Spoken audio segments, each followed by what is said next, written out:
Today on the show, professional chef and longtime friend Jeremy is going to take us through all the steps to make the freshest loaf of bread.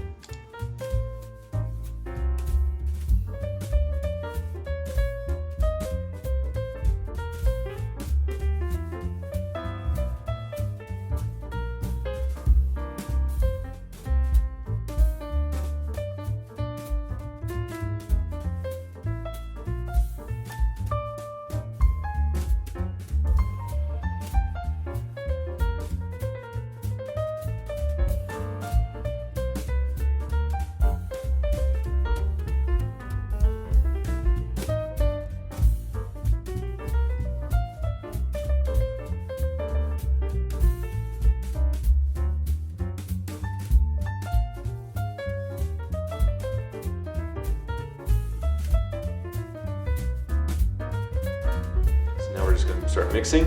I just use a bench scraper. I just start from the sides, and I'm also rotating the bowl. That's just kind of my own habit.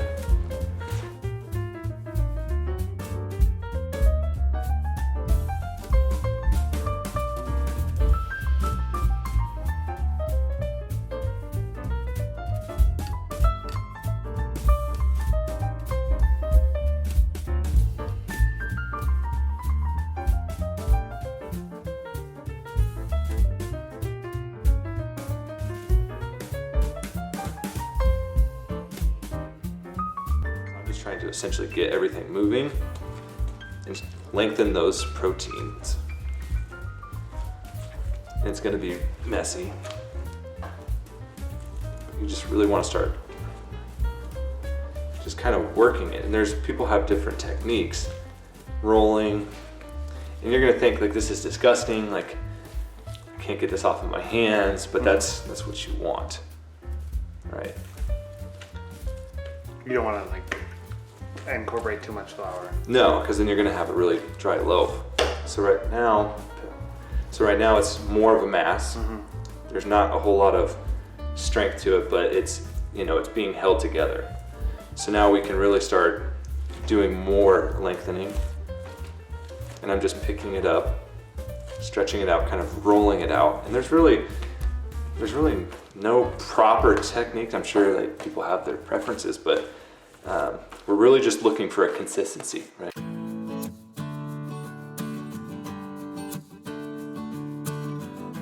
Now again, we're getting it more smooth. It's got some good tug, some good strength, so the gluten's starting to form, but it still can tear. So we still need to work it. In the dough that's sticking and the dough that's kind of flying around and still on the table, we'll be able to get all that off the table and into the dough. So I'm just doing kind of like a roll, pick up, using my left hand because I'm right-handed.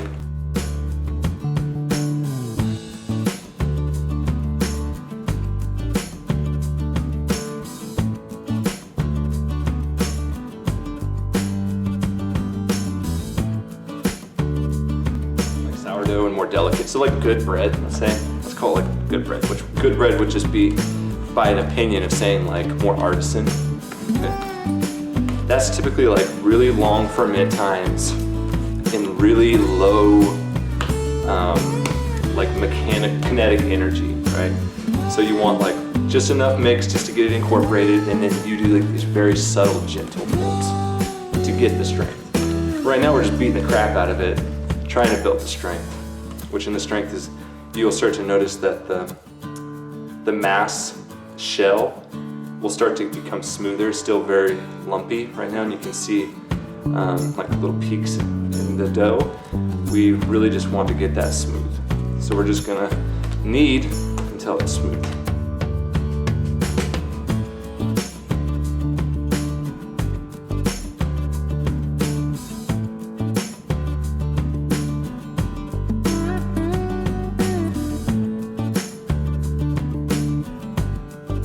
Is you're letting the proteins relax. So by the time that you can initiate the kneading process, it aligns easier. That's the same with pizza dough. Same thing, yeah, same idea. Because Same you don't, idea. if they're too worked up, they're not going to relax. Right. So the idea is you're just letting it relax. Okay. So at this point, the dough's been resting. The outside of the ball, let's say, the uppermost shell, is the area that we want to keep up and still out. So if that doesn't really make any sense, it's mostly just about keeping this side, the side you're working on.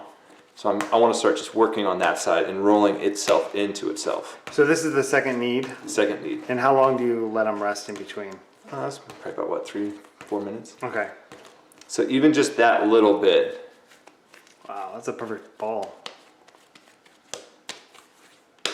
And see, the thing is when you can like look at dough, you can see these like cracks, crevices, it's starting to rip. So that's saying that like the actual proteins haven't fully been like aligned.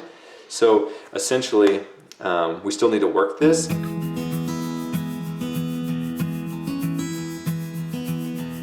Let's do this. So the idea too, if like say we take off a piece, right? You can test the overall strength of the gluten. And in the biz, let's say they call this the window pane test. So if you can stretch it to a point that, and if you held this up to light, then that would say that it's a good place to stop. So in our case, we're looking pretty good. So I can put some pressure in it, it's not gonna break. So I can slap that back on. Nice. Work it in a little bit.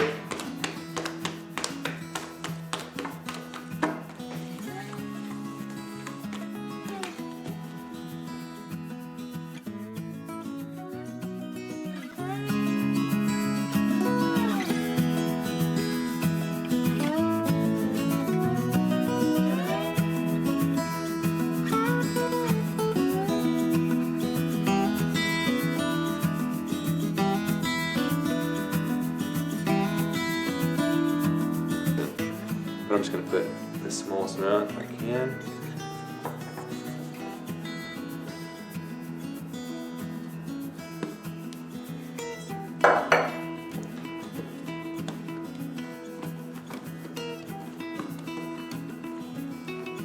So ideally I'm gonna go to a loaf, a square, or a rectangle.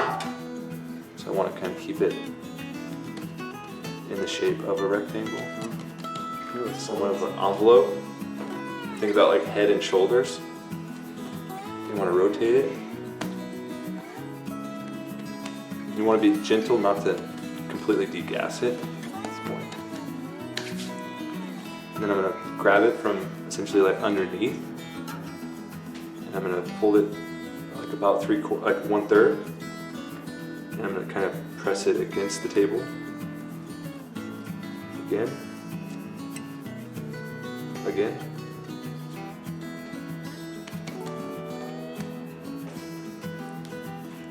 So now we kind of have like a hoagie. Oh.